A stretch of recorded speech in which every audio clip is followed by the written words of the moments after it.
Green lights all around. Here comes the intro in 3, 2, 1.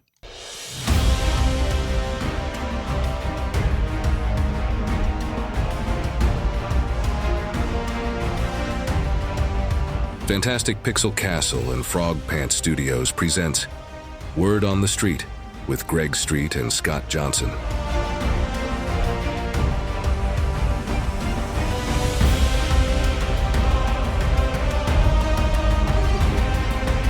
Well, hello everybody and welcome to another Word on the Street. This is episode 4 and it's our episode for February 2024. We welcome you all to today's discussion. Greg Street, welcome back, man. How are you? I'm good. 4 episodes. We're doing this. Can you believe it? I feel like that's a commitment now. We haven't, under 4, it was like, well, what are they going to do? And now we're at 4. This is it. We're locked in. Not turning back. All right. Long-term commitment. Yeah. That's okay. Go ahead, Candace. When we run out of stuff to talk about for the game, I'll just start talking about my favorite movies of 2023 because it was a wonderful year for cinema. Oh, yeah, it was. It was a great year for movies. Oh my gosh, we're going to have some off-air conversations because I'm a huge cinephile and I loved last year. Well, anyway, we're here to talk about Ghost and its production like we are every time we do this. And thanks for all your great feedback for the last couple of episodes, everybody. We really appreciate it. We have some of your feedback coming in the show a little bit later. And it's very good to be here. What is also exciting is we have another guest, and you heard her already. Welcome to the show, Content Design Director at Ghost at FPC. It's Candace Thomas. Candace, welcome to the show. Thanks for having me. Super excited to be here. Been looking forward to this for a bit because I told you pre-show, but there have been people in my circles who are like, we need to have that Candace person on, is how they put it. And I kept going, all right, that sounds good. I just think they really liked your energy and your passion for all things Ghost, and also I think some of your experience is pretty cool. Let's talk about that for a second. You spent a bunch of time at Blizzard on World of Warcraft. You worked on New World, also on the new unreleased Riot MMO. A couple other things, that mythical Lord of the Rings MMO we all heard about happening at Amazon Studios that ended up not happening. You've seen some stuff. I would say I am an MMO aficionado. That's for sure. I play them. I make them. I tried not to make MMOs for a little while, and then I just got roped back in. I just love MMOs. What can I say? I love them as well, and I think that that's been the one thread through all of this is all of you are such MMO heads over there at FPC that I don't know. I just feel like Ghost has no chance of not being great. So that's my prediction this early in the process. Anyway, that's what we tell our investors. Yeah. So your focus, obviously, with the company is, as I mentioned, Content Design Director. Now that may sound like to some people like a very broad term or a very broad job, but can you kind of summarize at least how you define that role? Yeah, I mean it's broad as hell. Basically, there's 3 people. 4 if you count, and Greg kind of counts, I guess. There's like 3 schools of thought whenever we're making the prototype, at least for the game right now, which is like there's the 3 C's, if you've ever heard of that: character, controls, camera. Also, you could do like level combat into that if you wanted to say like 4 C's, and that's Brian. Y'all have already met Brian probably. Mm-hmm. And then I like to mention Ed because Ed's kind of like our UX design. That's going to be a lot of our like interface, our HUD. If you watched the last stream, it's a lot of our philosophy around mods, stuff like that. And just like the feel of the game and the feel of playing the game. And then there's me, which is like, what features are we putting in the game? Red zones, blue zones, how do those work? Rating, dungeons, all the content that you think about that isn't on the player side. That's basically going to fall under the umbrella of my team eventually once we staff up the team. But for now, it's just me and Greg and Christina in a lonely room figuring out blue shards. Do you guys are going to miss those days when, things will have to get bigger because they just will. That'll become the workload. But are you going to miss that kind of, tight knit little group of communicators who are building a game from nothing? Hell no. I love having a big team of people to like bounce ideas off of and like dream with. And I really would like a rewards designer. Just going to plug that here. I know we're not hiring yet, but man, would that would that make me feel a lot better? But I mean, the small team dynamic is great. You move a lot faster. It's a lot easier to get alignment. It's a lot easier to plot out your vision for something and figure it out. But also more voices in the room always helps, especially when it comes to people who are MMO veterans or are new to MMOs. So I actually can't wait until I at least have like, I don't know, like a good 7 to 10 designers to just kind of like bounce things off of. That's my sweet spot, I think. Oh, And there's maybe that comes from my origins. When I first became a designer, I was an encounter designer on World of Warcraft, and our team was about 7 folks strong, and so I probably anchored around that pretty strong. very nice. So let's talk for a second about blue zone, red zones. It's come up a bunch, and in the AMA, you guys did a pretty good job of sort of explaining it. But I think there's been enough time and maybe enough new eyeballs on following Ghost as a project. They'd like to understand it a little more fundamentally. And because your job is what it is, it sounds like that is a big deal. So explain for the folks at home the elevator pitch for blue zones, red zones, how they might interact, what they even are. Sure. So, blue zones are our thesis for what's going to make the game interesting. So maybe I should actually skip those first and talk about what's not a blue zone first. Sure. Red zones are your traditional MMO content. If you think about MMOs, there's like a handcrafted world with a lot of handcrafted experiences, with a lot of handcrafted story, and things like your raids, things like your dungeons, your big public spaces, your Kalimdors, your Ungoro craters, your stuff like that. Those are red zones. When we want to stay, we're still an MMO. We want to stay true to that kind of experience.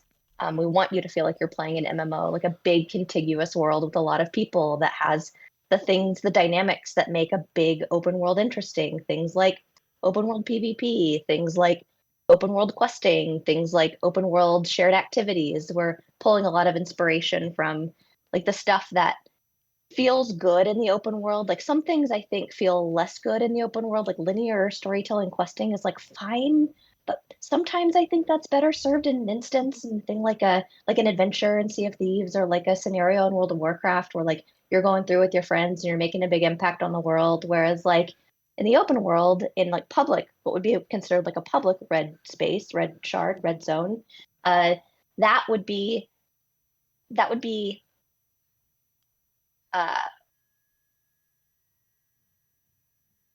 we'd still want to have that traditional experience where you're feeling like you're being breadcrumbed around the world, right? Like where you are exploring this village and finding out the local story about that, and you're going to the next place and you're piecing together the bigger narrative of the world. But we are trying to draw inspiration from the places that are just like great open world spaces. Like Timeless Isle in World of Warcraft is one that we use a lot. There's a lot of dynamic events going on, and you can always feel like you can slap yourself into that and like have fun with a group of people. I think Rift was really good for that. I loved Rift as an MMO because Yeah. there was this notion there would be these rifts that open up in the world. It's kind of like a fate in Final Fantasy, things like that, where like people would gather and based on how well you did, the next rift that spawned would be like harder or better, and you'd have more folks, and you're kind of like building this mass of folks and doing fun stuff together. And so, anyways, it's a lot to say, but like Red Shards will be that big open world experience you expect with most of the trappings that you expect. We're hoping to improve on some of it, but we really want other players and that interaction with other people to shine in our open world red zones. How key is dynamic content in that regard? So if I'll just use an example.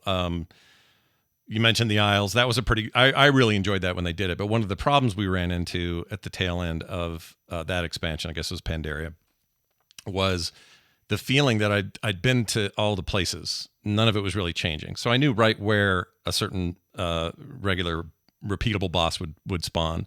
I knew where these caves led. I knew where that river was, and I knew where this place was. Like all of those things just became, they were open and they were in a world, but that world didn't feel like it changed much after that. And once you kind of knew the place, it just sort of felt like, well, this is like driving to work every day. I just kind of know where to go and what I have to do, and then I know how to drive back.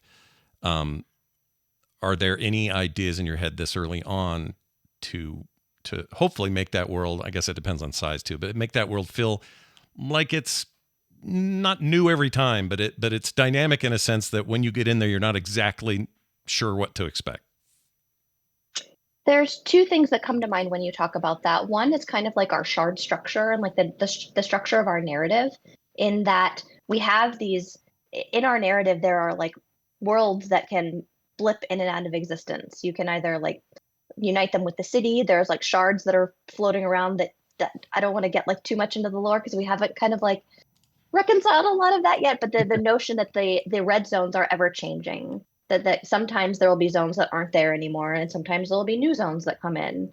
That's kind of, there's like a long-term dynamism there. But what you're talking about, that like freshness, that uniqueness, that Yeah. variety, that's kind of not what we're indexing on for red zones. We want that familiarity. There's something really comforting about learning a zone, about knowing where all the POIs are and going back to that city that you saved and maybe like role playing there or having a good reason to visit it. There is something that's like part of the traditional MMO formula that feels good about having those known spaces. However, that segues into what blue zones are and what blue zone superpower, because we agree, like that does feel like one of those things that we could bring to the genre to improve, that like there is something new and there's always something new that you can explore, you can find, but that's probably not the strength of red zones in our game. Does that sound about right to you, Greg? Yeah, totally. We wanted to preserve part of the magic of MMOs, and that's where the red zones come in, because we thought if we just have randomly generated zones all the time, maybe we lose too much of that feeling of stepping into Silithus or Eastern Plaguelands or some end game zone where you kind of know what to expect and have an idea of what the other players are going to be doing. I mean, a lot of what I'm Yeah. hearing, a lot of what I hear from this is, or at least my impressions from the AMA were a little bit like, okay, well, they're kind of talking about as for blue zones, which we'll now get into, but the idea of it sort of being like instances were in early WoW, which at the time people forget how innovative that was. We were used to EverQuest where everything had a load screen and you would have to, if you were going to transition from one zone to another, it meant you were going to sit for 20 seconds with a nice piece of art and wait to get in there. And while that's still true for instances, those other worlds would handle that with people waiting in line to get to content and trying to create an honor system where, well, you took down that boss, we're going to wait patiently in line here outside the cave, and then when you're done, we'll come in, wait for the spawn, then kill the thing. How will that feel? As you now sort of explain blue zones in more detail, I just wanted to squeeze that in there, wedge that in there as a thing, as a player anyway. I'm curious how that is going to feel when you transition between these two things, and how will I even notice? Right now, we're thinking you will notice, because the gameplay rules will be different. Like in a blue zone, you kind of go with a set group. Randos aren't going to show up there unless they're invited. Whereas a red zone is more, it's any player is out there. So right now we're thinking they feel very different. If they're islands out in the ocean, you're making a decision. I'm going to go to a blue island right now, or I'm going to go to a red island instead. And there'll be some type of transition, hopefully more interesting than an actual loading bar will like show your character journeying to the next shard or something. Right. Does that jive with what your plans are, Candace? Yeah, definitely. That's not going to be a contiguous, like no load screen experience. One of the things we're trying to solve for right now in prototype is how do we get that load as short as possible? Because we want to make a world that's unique just for you on demand. But what is our technology capable of? How quickly can we get that? And so definitely won't be no load time. We're trying to get it around like the 10-second mark. And so that's like one of our big constraints whenever we come into prototyping, is like what technology can we use to give you these explorable worlds, and like how varied can they really be, and what are the axes for change? Can it be the terrain? Hopefully it can be the terrain. Likely it can be the terrain. But also like what else are we giving you that's unique, so that every time you spin one up, it's like it's fresh, it's new.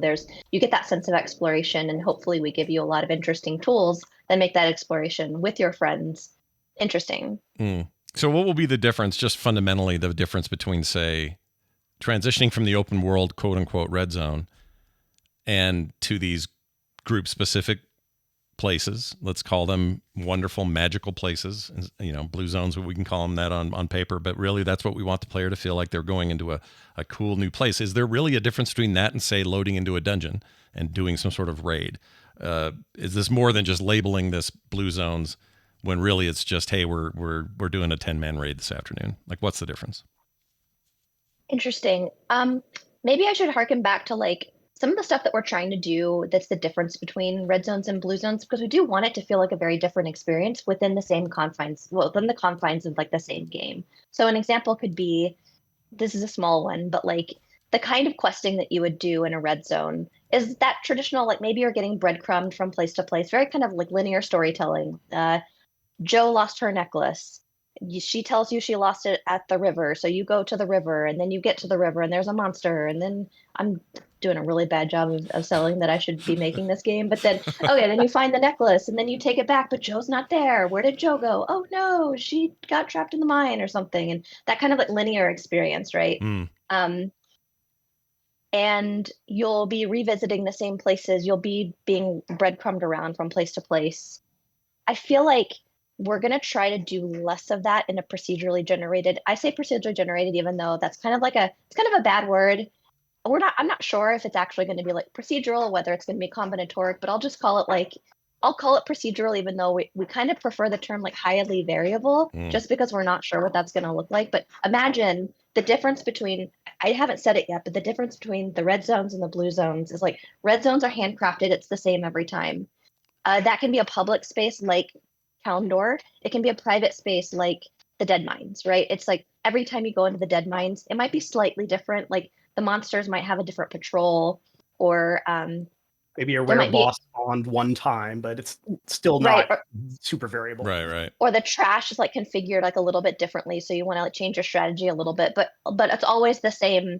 It's the same pattern. You get to this room first, you kill this boss first, you kill this boss next, you end on the ship, all that stuff. Sure. Whereas like a blue zone, you don't have that same expectation coming into it, because like a game of Valheim or like a game of traditional like survival games, you can't just look on the internet about like, where am I going to go next? What's the XYZ coordination? How do I get there? Because they'll be procedurally generated. And so the kinds of objectives you can do, I personally don't think that doing a linear objective, like now find the river, whereas like you don't know where the river is because the river is different for me and it's different for Greg and it's different for you.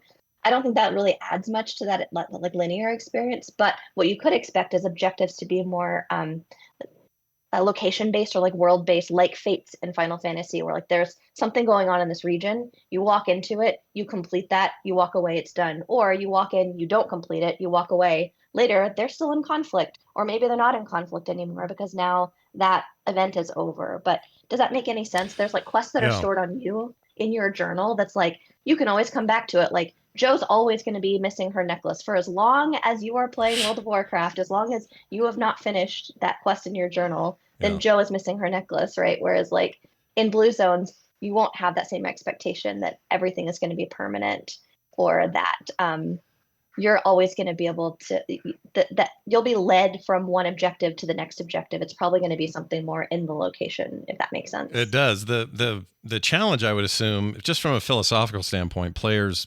I don't know, it depends on what player you ask, but I think a lot of players think what they want is, I want everything to be dynamic and new. I want it to be like an adventure I've never had before every time I get in there.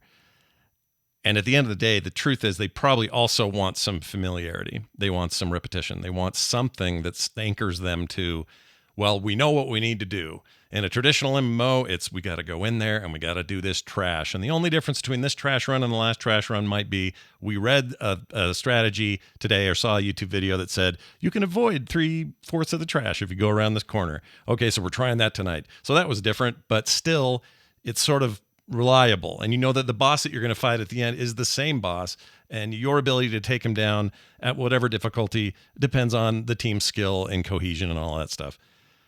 So everybody always wants dynamic content, but they also kind of want familiarity. The one place I think it's always worked out pretty well, it's a very different game, but the Diablo series is very strong at saying, here is a procedurally generated dungeon. It is not the same when you come in here next time, ever.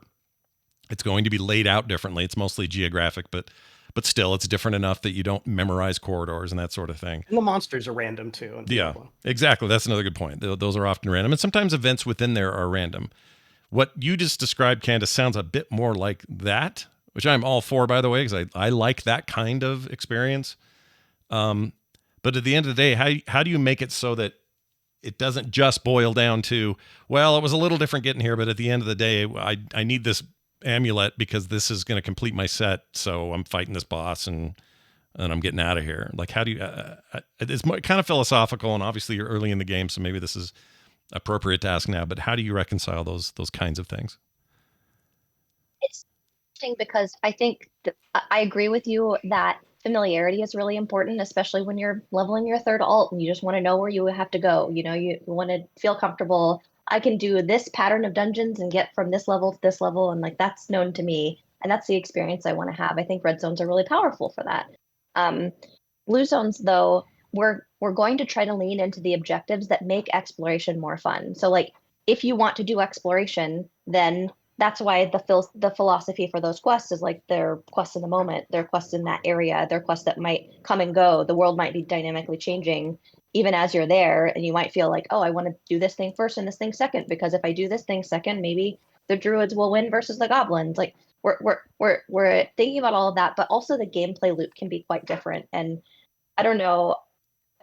I don't know, Greg, do you want me to talk about like what we're thinking currently? Yeah, I think that would be fine. I was just going to add that I think you're right, Scott, is players are sometimes in different mindsets, and sometimes they want something that's familiar, and the skill they're really testing there is execution. Like, we know what the boss is going to do. It's just a question of can we pull it off or not. And sometimes that's exactly what you want. You want to go to that restaurant you go to all the time and order your favorite dish because you know what it's going to be. Other times you're feeling a little more adventurous. You're like, well, I've never gone to this hole in the wall place. Let's see what that's all about. And that's more like our blue zones, where the key is exploration and seeing what's over the next hill, and you don't know what's out there, which is really hard to deliver in an MMO because everyone is so focused on going from like quest to quest to dungeon in the most efficient way. Yeah, and if you, Yeah, yeah, go ahead, Candace, go ahead. I have a follow up I on that, was but I want to hear what you had to say. no, go ahead because I was going to go on a tangent. I was just going to say maybe there's a. I'm not trying to throw ideas at the team. I swear this will never happen on the show. But I had this thought. You know, right now, World of Warcraft's a good example. They've made it so that dungeons have levels of difficulty. And they've been doing this for a long time. In fact, I'm pretty sure Greg had a hand in most of this before you left Blizzard. But going from normal to heroic to mythic, mythic keystones, all this stuff is ways of making those experiences both repeatable and new from at least a difficulty standpoint. Changing up the mechanics a little bit so that people have to behave differently. Different That sort of thing. affixes. Now you have, I forget all the affixes they have now. You have a affix that means all the mobs are poisonous, and so the experience is a little different. Right. And you've got to be, there's extra, gear checking happening at a higher level. And there's just it just adds something to the familiar, but is still dynamic in a way. It would be really cool. I would think that if on some sort of normal level, let's say I've gone to, I don't know if it's a story driven thing or not, but whatever reason I've gone into this procedural experience into a red zone, blue zone. I got to keep my reds and blues right. I've gone in there to do my thing, and I can go do my thing, and we're done, we're out. But there's a way to say, I don't know if it's just simple as flipping a switch, but just for sake of saying it, we flip a switch that says, this time, there's a chance his brother shows up in the fight, and now we have two bosses at the same time. Or there's a chance that there's a new hallway opened up that has got a ton of gold in it, but to get in there, we got to do blah, blah, blah. It sounds like maybe that's on the table here, Candace. Is that kind of, I'm not trying to say specifically this is what you're doing, but you're trying to create a feeling of, I'm not just going to do the same thing. I'm going in to do the same thing, or it can be more than that. Or will they even have a choice? Is the player just going to have to go with whatever's in front of them? I think one of the reasons that you don't do that in traditional MMO content, where like you go into the dungeon, then suddenly there's like a much harder, a much different boss, is like you worry about that balance of rewards. Like someone's going to have to spend an extra 45 minutes to do something that normally only took 30 minutes to do. And then it adds pressure to the team to decide what they want to do. And so like you lose all that familiarity, you lose all that mastery, like the tank may have made the most efficient route through the dungeon. They're really proud of that, right? And they feel mastery over that kind of thing. Whereas like blue zones, that's exactly what we're talking about for blue zones. We're talking about the combination. Like, so I'll start by saying you will see some of the same stuff in blue zones between blue zones. It's not like an infinite variety churning device where you'll never see the same monster twice. You'll never run into the same enemy twice. Right. That's just not the reality. Like we're not able to make a game that big. However, we're hoping that the combinatorics of the situations surrounding encountering that boss again. For example, if we have like enough like joyful traversal in the game that like maybe this time that you see this boss, he is on a ledge, and that's really interesting because you're like diving off the cliff sometimes, or you're pushing enemies off the cliff, whereas like he's not always on a cliff sometimes, is a good example. Or um or yeah, maybe next time you encounter that boss, they remember that you encountered them and they remembered what you did, and how you bested them. And so maybe they call in their friend and they're like, hey, kind of like in Hades, whenever you kill the same monster again, they're like, maybe it's a different monster the next time, or they just have that memory of like, oh, I remember you. Um, that's some of the stuff we're talking about, but also just like the fact that there are like kind of infinite combinatorics there. We're hoping we'll keep that fresh. So, for example, if you were to, as a content designer for a Red Zone MMO, for like a handcrafted MMO, Yeah. you would have to create let's say you wanted to give players a lot of different ways to approach a boss encounter. You want to say the boss is in this big hut, and I want you to be able to like kite things. So I need to make a big enough open space for you to be able to kite things and like CC things. But I also want to make it possible for you to like open with rolling a boulder down a hill nearby and then taking out some of the ads. And then I also want you to be able to sneak into the back of the hut and try to, stealth sap some things. Like you need to handcraft all of these combinatoric things, right?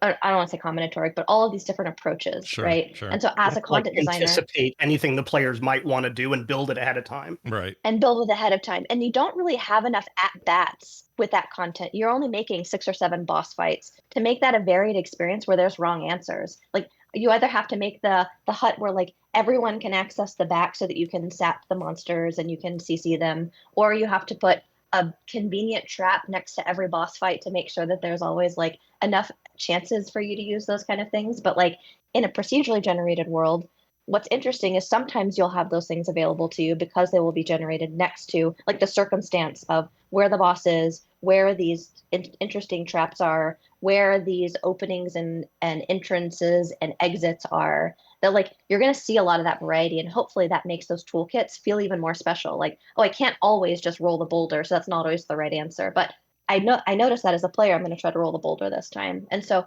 it's kind of like a really shitty way to describe why I think that blue zones are really powerful for Yeah. variety. But it's just kind of like, as a handcrafted content designer, you don't get the at bats. You don't get enough content to give people enough variety. And so we're hoping to get that in our game, where like there's obviously the right answer sometimes, but that answer is not always available to you. Yeah. If that makes any You sense. are speaking my language, because I'll admit, as someone who did a lot of rating in the past, I really don't like rating anymore. And the reason I don't like it that much is because it is so rote. There's the initial thing, but a lot of times they're making us go to YouTube and check everything out before we can get into the raid. And we kind of seen it now, and now we just got to do the dance. And that's fine. And, I do like to go in WoW. I'll go through LFR every time there's a new wing because I just want to see it, and then I'm good. And I think that's a good thing that they gave people. Again, I think another Greg contribution back in the day. That continues to be the gift that keeps giving. But you're speaking my language. You're kind of describing what I would call those recent Hitman games in a way.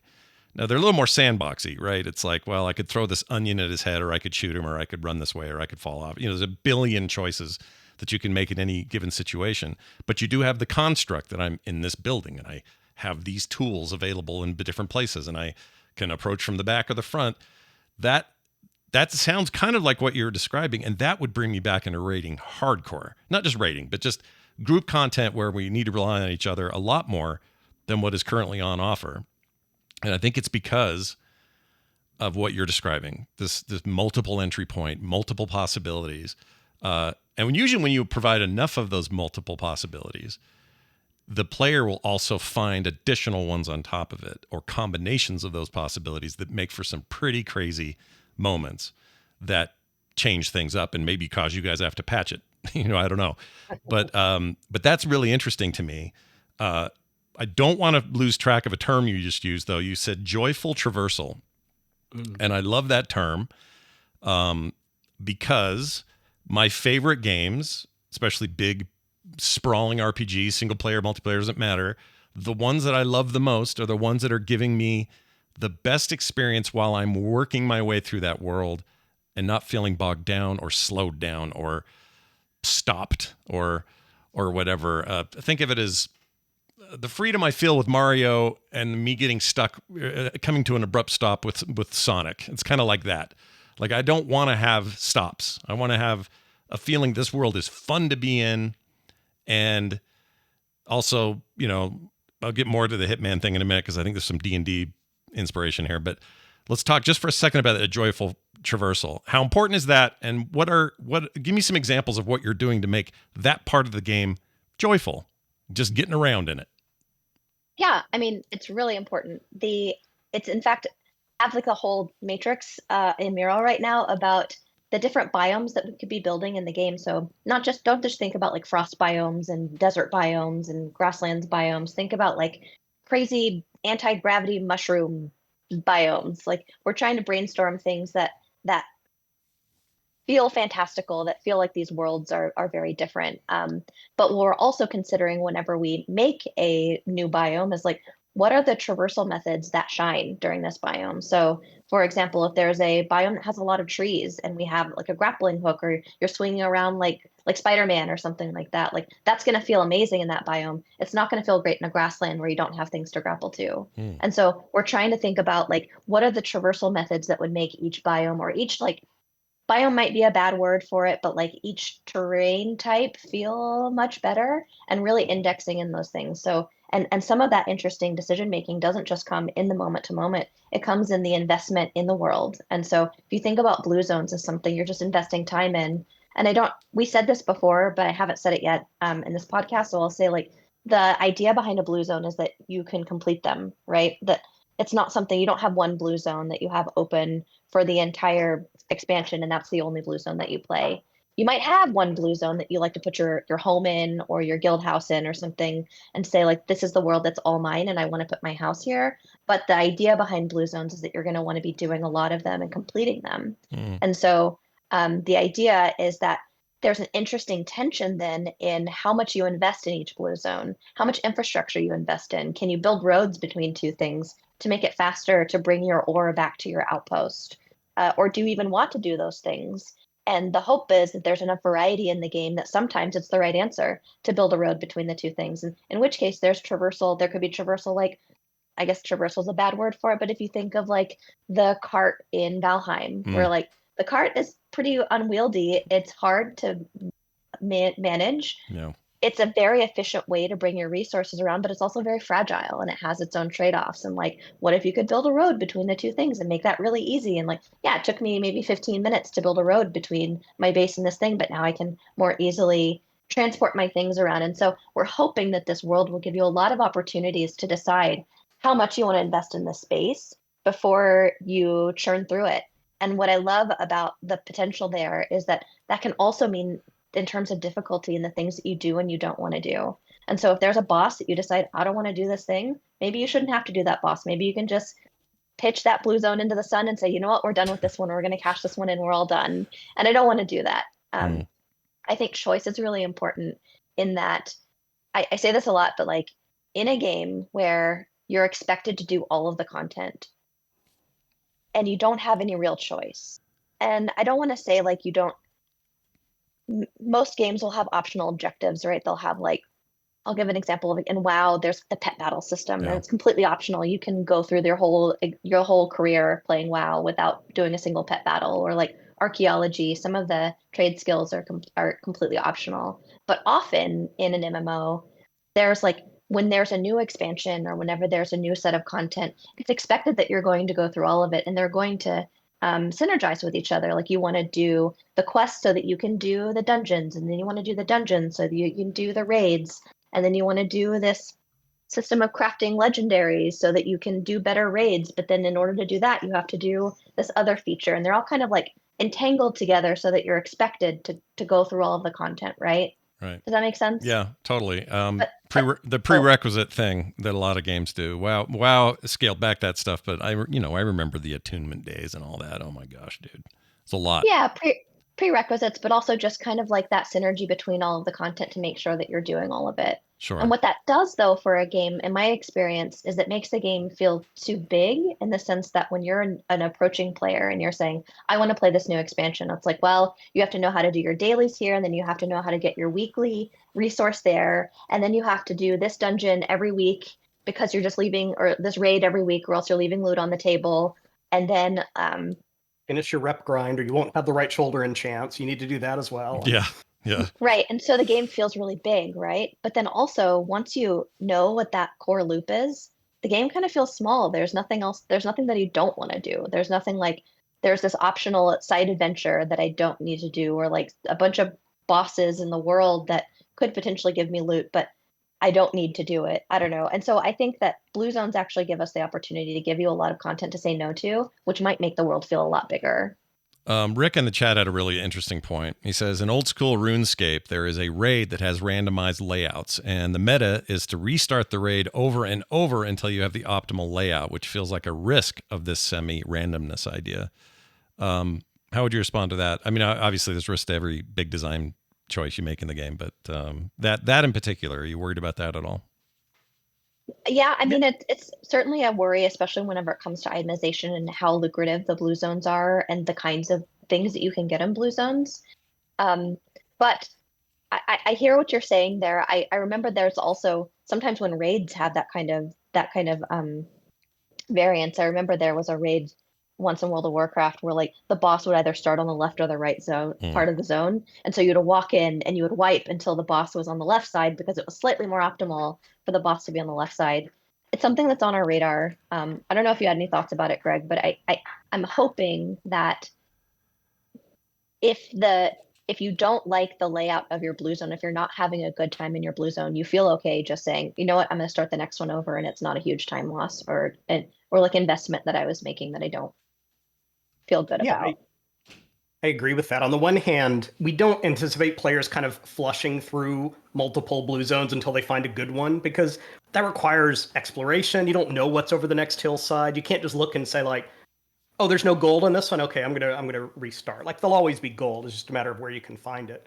But to Candace's point, if you find something that's just not working for you, like, oh, we got witches and a castle and a dragon and giants all on this one, it's too much. Okay, it's okay to like abandon that one and just go do another one. Same way, sometimes you just decide not to finish a dungeon run because you're not having fun. So if you have the breadth of content to allow for that, meaning the players have, if they just are like, oh, I can't do this in here today, we don't have the right comp or whatever the thing is, Yeah. to be able to say, kind of resign and say, well, there's always this, and you got like a list of 20 other things they could go do and they're just as excited about. I mean, that seems like the kicker, right? If you can do that, then it isn't just, well, this is the only raid there is, and if we're quitting tonight, well, I guess I'll see you guys next Wednesday.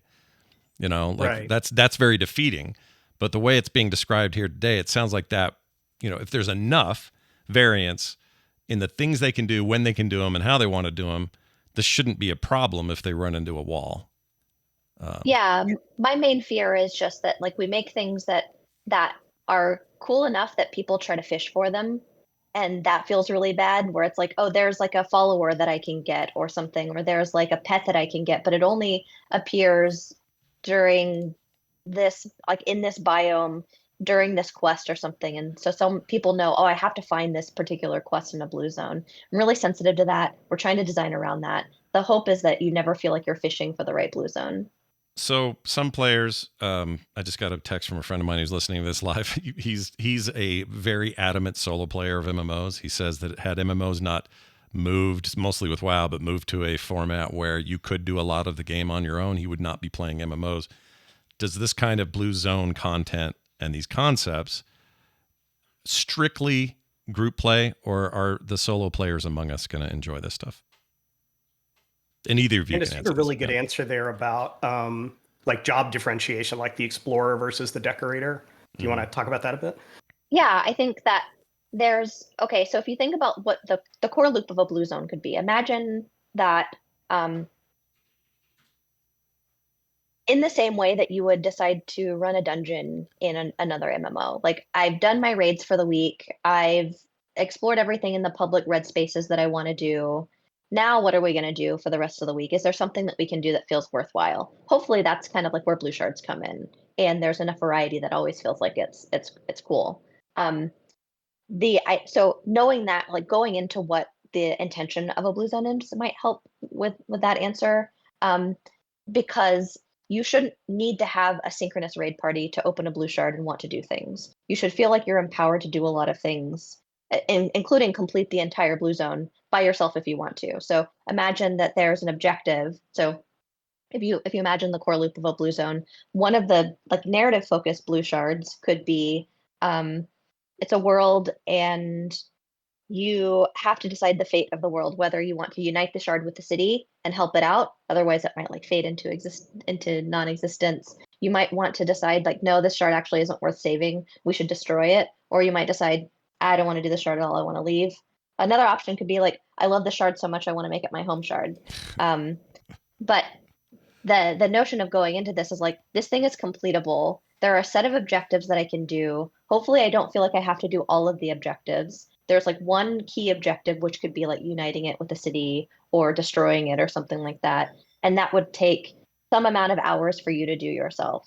However, hopefully, we're giving you interesting opportunities to do stuff along the way, like get get rewards from like side quests or to get interesting like followers to bring back to your home base or to get interesting stuff that you want to bring home to like decorate or like patterns and blueprints and recipes and stuff like that. Like you feel like you have a lot of opportunities to still like advance both like the progression of your character but also the progression of your home. Anyways, so my point, sorry, I was getting a little bit tangential. A solo player should be able to feel like they are empowered to open a blue shard and take it to its logical end. The hope, though, is that there is enough compelling stuff that you'll want to do that isn't just like go to the blue shard and complete the objective. And then the stretch hope there is that those things are more compelling to do with other people. So we talked about having roles in the game that weren't just traditional tank healer DPS roles. So example being a blue shard opens up. It could be quite large. One thing that's really helpful is to have someone who's just really good at traversal, has a lot of like movement speed, can move around the map a lot and mark things on the map to say, oh, here's something interesting we want to do. Here's something else we should do. And here's my recommended route that we're going to take through the zone. And then when someone else joins, they can say like, oh, all this stuff has been revealed to me. That's really nice. We're hoping that there's some people who really enjoy that investment in the zone, like I was telling you about, the people that like to build the infrastructure, the roads, the people who, let's say that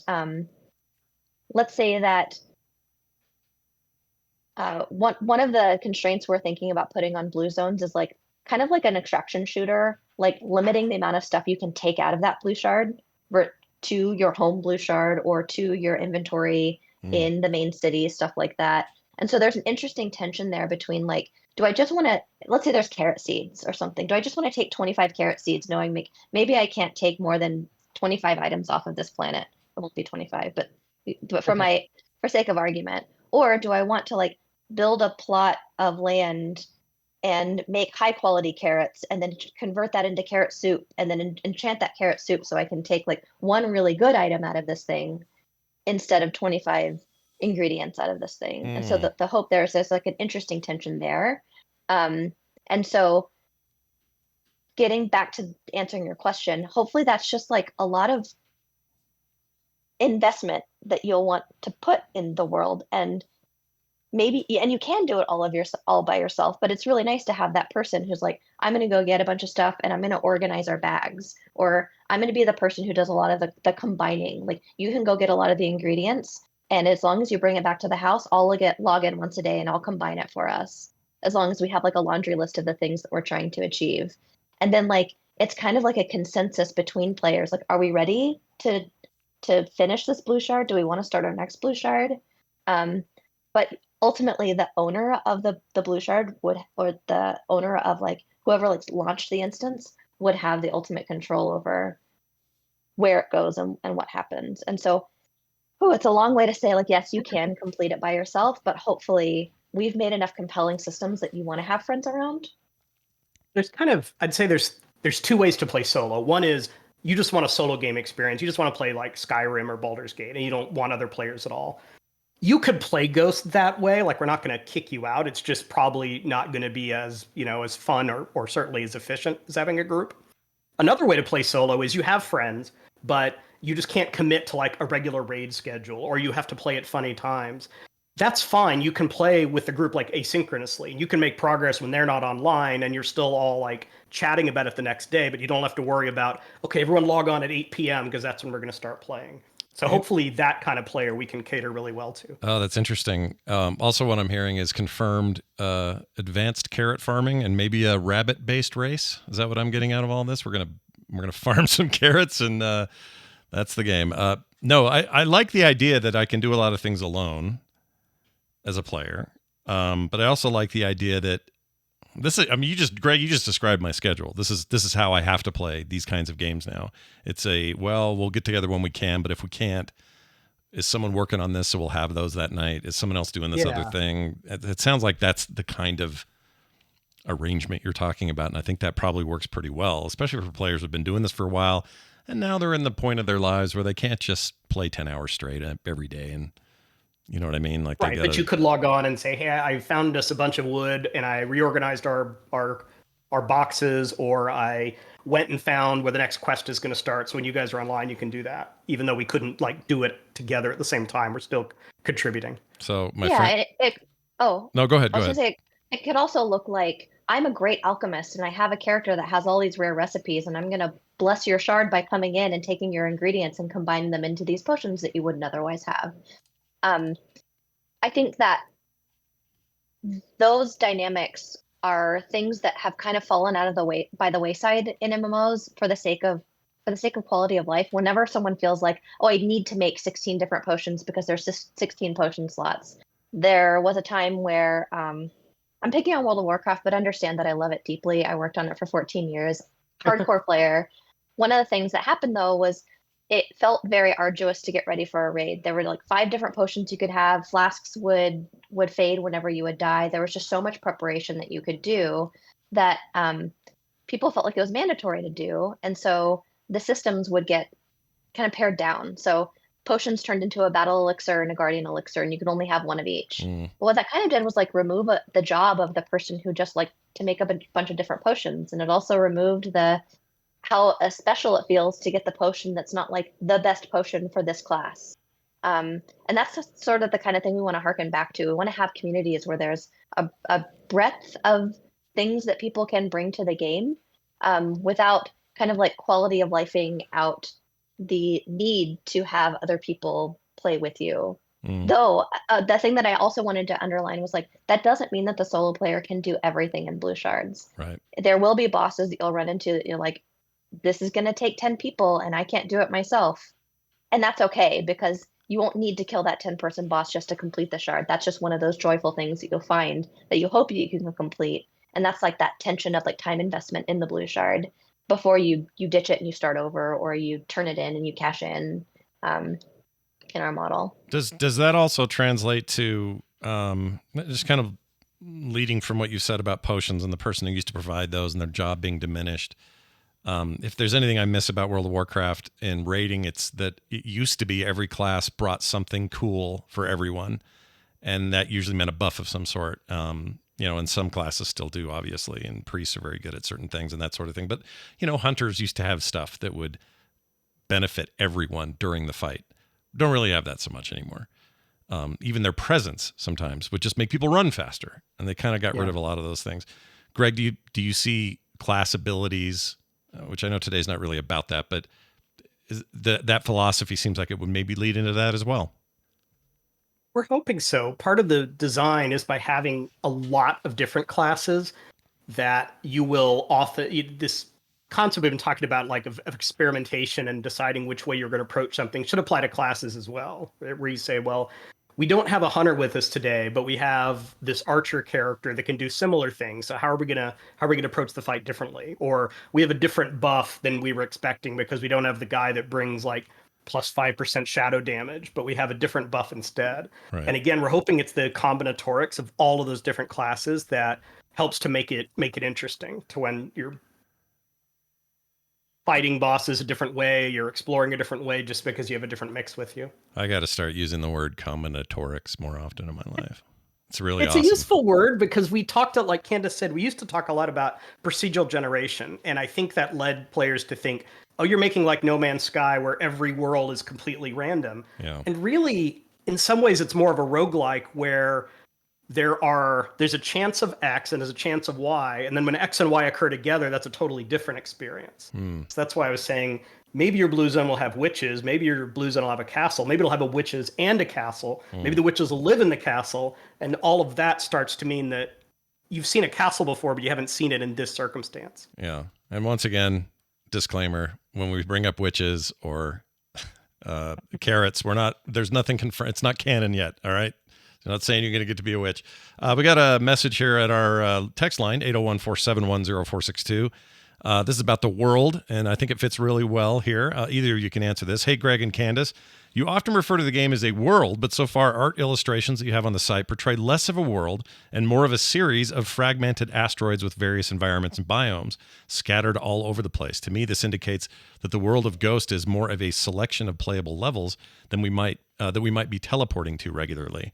Why does the art style seem so fragmented in this way? And can you elaborate on this concept and what you mean when you say world?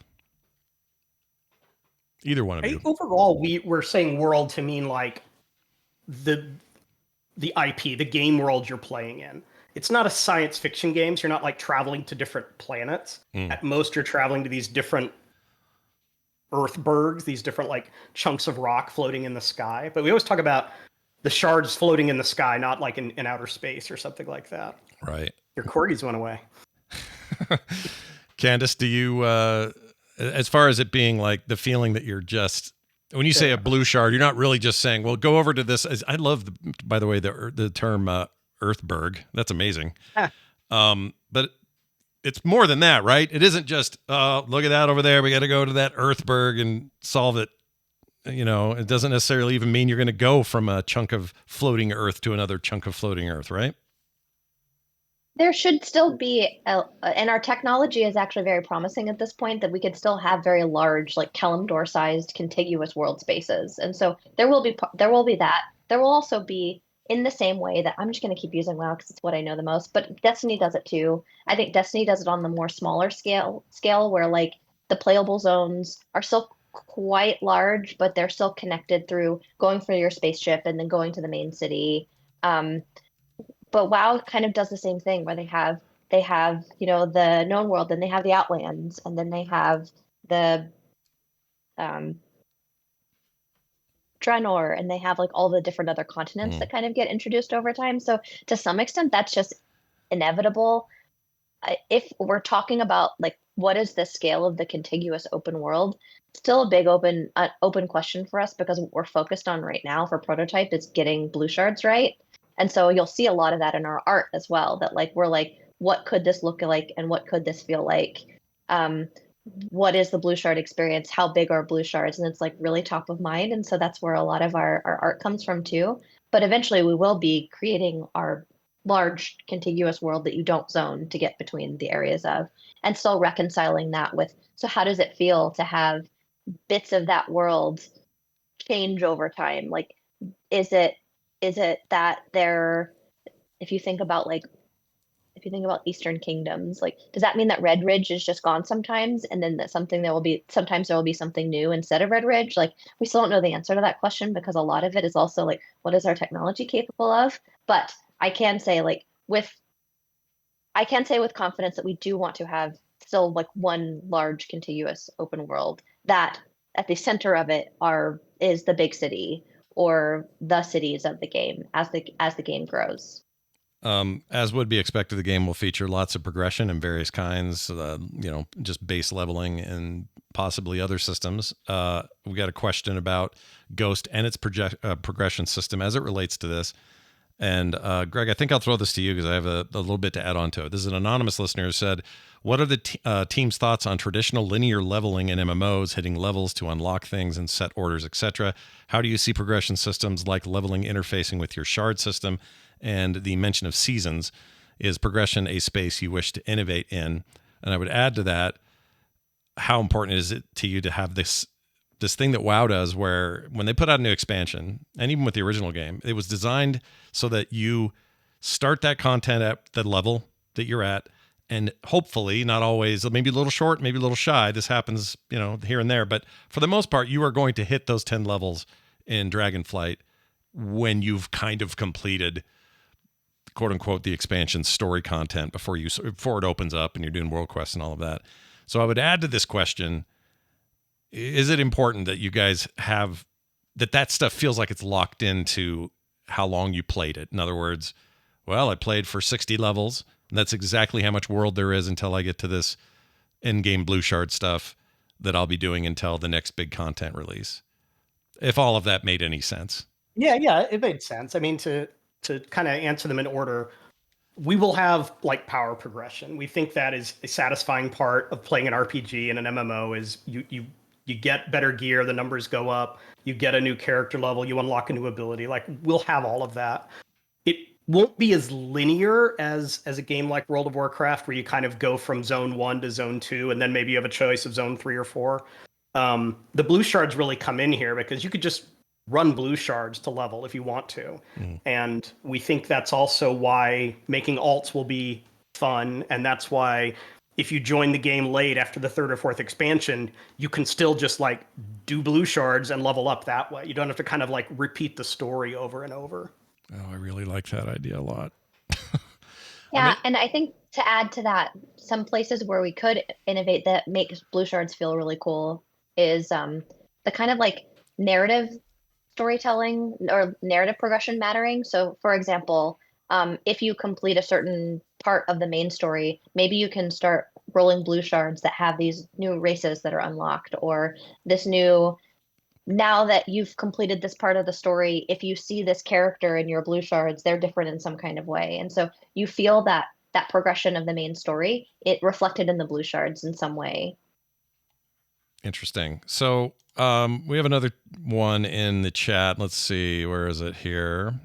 I lost it. I don't know where it went. So I'll move on to this one. Oh, all right. I'm going to play this call. This is interesting. It doesn't have so much to do with blue shards, red shards, or any of that, but it does have to do with maybe what you're doing while all your friends are running blue shards, or maybe you're running blue shards, and maybe what your friends are doing back home. This is Adam12 with a question about that. Let's check it out. Hey, it's Adam12 from chat. Question about potential roles in this new game. Any thoughts to a social-only class, something that wouldn't be designed for combat? Say something akin to Entertainer from Star Wars Galaxies. A role that would provide an endgame buff that was useful to players, but yet provided a way for players to interact and socialize. Just a thought. Something I hope you'll consider. Bye. Yeah, Galaxy is a good example of this. Final Fantasy is a good example, although, I don't know, it seems like there's a lot of versatility in newer games when it comes to this. You're not just being a social character.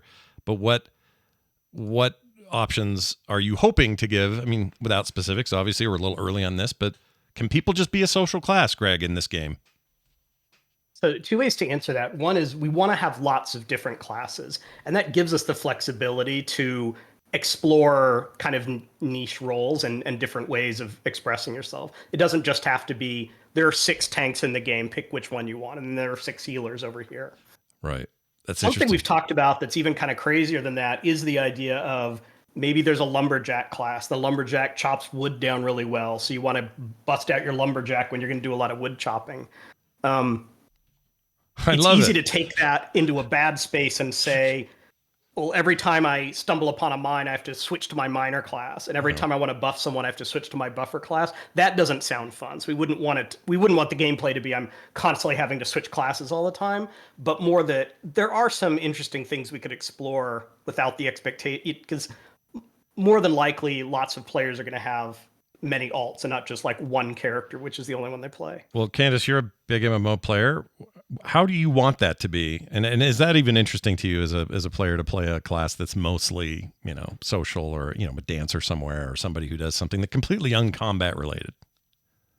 I think for my opinion of that is that it is really cool to have soft roles. And we were kind of talking about that before, where you have the tools, like hopefully we're giving players enough tools in the toolkit that, like, I'll give you an example of one that I would love to see in the game is like a cartographer. you're not the class cartographer, you don't have cartographer abilities, but I'm someone who is I'm really invested in getting this progression for like cartography or something like that. So I have different things I can put on the map. I can, I have different tools that are available to me because I've progressed this kind of thing. Um, and I'm getting better at this role in my group, which is like whenever we spin up a new blue shard, I'm really good at coming in and setting what the map looks like and giving us our destination points and stuff like that. I don't know if like if they all need a progression path. Like I don't think like organizing a house needs a progression path, but certainly decorating would probably have its own progression path, its own like I'm the person that really likes to build houses and I'm really good at that and I have a lot of tools for it. And also like maybe I can suspend that house to a blueprint and then give that blueprint to someone else so they can build the same house. And like so that's kind of where I think about it. I don't think of it so much as like the strictly I'm a level I 7 decorator now, or yeah, and I personally we're hoping to give a lot of like soft roles in that way that some even do have progression paths. Maybe anyone could do it, like organizing. But what I don't like the idea of is that there's a class that I can spend a lot of time in, and there's a lot of the game is now closed to me because I don't have enough combat ability, or I want I don't get to um but that's just what I'm thinking now. I mean, the parallels of having like the botanist class and stuff like that in Final Fantasy is really interesting. I just wouldn't want to make sure that like if we were to have a social only class, I would want to make sure that we're not trying to just like slam in a couple of combat abilities to make it minimally viable, you know? Like yeah. if anything, I would want to lean into like, no, this is actually only social and it doesn't even have like any real combat abilities, but I could do things like an example that's just coming off the top of my head now is like an earth shaper or something. Like I'm really Mm, good because I can like manipulate the terrain in ways that other people can't. It kind of like in Deep Rock Galactic, there's like the person that can build platforms, and yeah. that's like really, really compelling and really amazing as part of like a group synergy. Yeah. But maybe they shouldn't also be strong at combat or something like that. And so I don't know. I just wouldn't want to do the minimum viable, homogenous. Now this person has to be viable in raids or has to be able to even like I guess they have to be able to defend themselves, but it's a hard problem. Sorry. Yeah. No, I like I like that you brought up Deep Rock Galactic. I love that game, and part of the reason I love it is it actually does this thing we talked about earlier really well. You can play it solo. It's all dynamic and procedurally generated. It's not as fun solo as it is with friends, but it's still stuff you can do. And it's also ways to shore up resources and things while your friends are away. And when you do play together, you bring new tools into the situation. Like I didn't expect that to be a good example in my head, but it is of maybe where you're headed, or at least the satisfaction you want to get out of these systems. That game does really well, maybe on a lower level, maybe on a more focused level. But you know, how often do games, smaller games, not other MMOs, but how often do smaller games influence your design, your decisions, and your prototyping at this stage of Ghost? Oh, I'd say all the time. Like we try to play lots of games because you can learn something from anything. And we're all going to tend to play like the big new games that come out, like the new Final Fantasy VII. But it's sometimes the smaller games or the indie games or these I'll say weirder in a very loving way little communities where you do learn something really cool. Like one of the things I love about Deep Rock Galactic is the community is very supportive and likes to help educate you, which is, Yeah. not the case with a lot of MMO communities that can be pretty harsh for someone who's just learning the ropes. So I would love if we could embrace that kind of feeling. Yeah, Candace, you feel the same about like I don't know. Tell me some of your favorite games right now, and are they having an influence? Yeah, so I mean, some of the I don't want to call it a small game because it was Final Fantasy 16, but I think that that game is like best in class in innovation for storytelling. There's like maps of what's going on and how it changes over time. And so like often my criticism for Final Fantasy games is like I couldn't really absorb the story because I maybe missed this cutscene or something like that. But like they gave you a lot of tools to help you understand what was going on. And they were able to do things like selective information. So like sometimes when you're doing a quest and there's someone else that's helping you do the quest, I noticed that it always felt really meaningful when that person narratively, like the NPC, would come back and report to you the information that they had. You needed that information in order to finish the quest. It Mm. wasn't like it wasn't just like a side mission where I'm going to go collect the spear and the dagger, and then you're going to get the mace or something like that. Like I genuinely cared about what that character had to bring to the story. Anyway, so I think like that's an example of narrative structure that was really working. And I'm like, man, how can we improve our systems in our game to help you absorb and retain that story? Um, I actually have just finished playing this game, Arise. It was like $3 on sale, and I had 5 hours. Like what's and I think that game was like a really good lesson in telling story without words. Um, it's a story game. It's a puzzle game where you rewind time, which is like lovely. But anyways, they do a really good job of punching up, telling a lot of story just through gameplay mechanics and just through like environment. That I mean, if it's still $3 on Steam, you should totally pick that up. Yeah, I was just checking. It looks like it's still 80% off. So if you get a chance, yeah, that's a crazy reduction. Holy crap. My favorite thing to do is go to the indie summit of GDC because I'll play basically any of the indie games that get an award. The couple of games I picked up last year was Wayward Strand.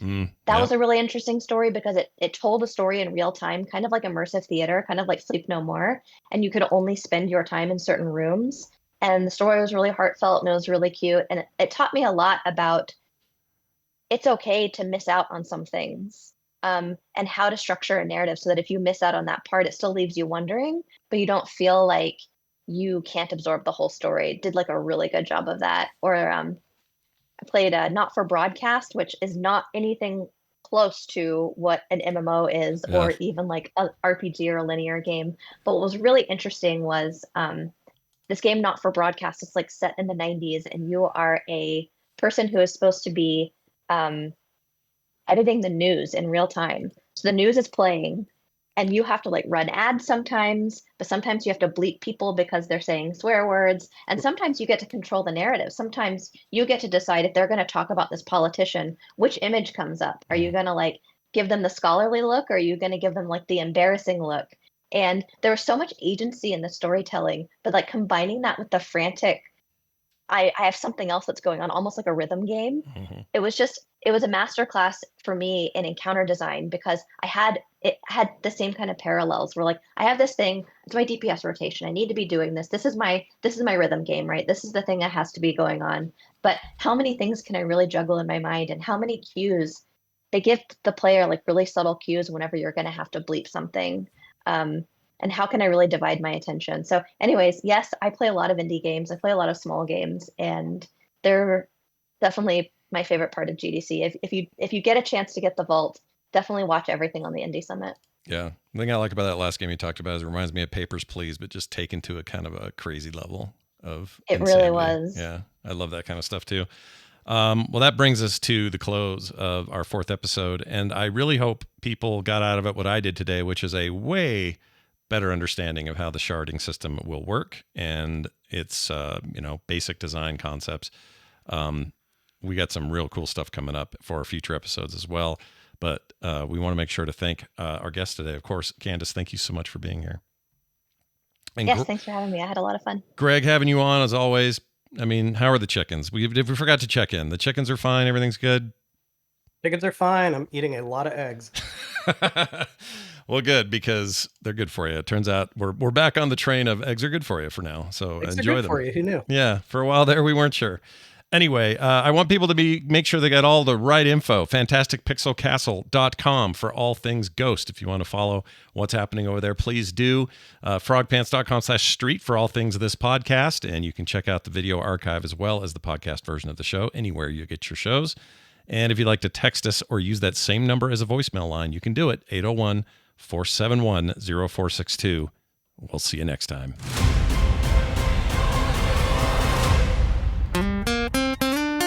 Get more at frogpants.com.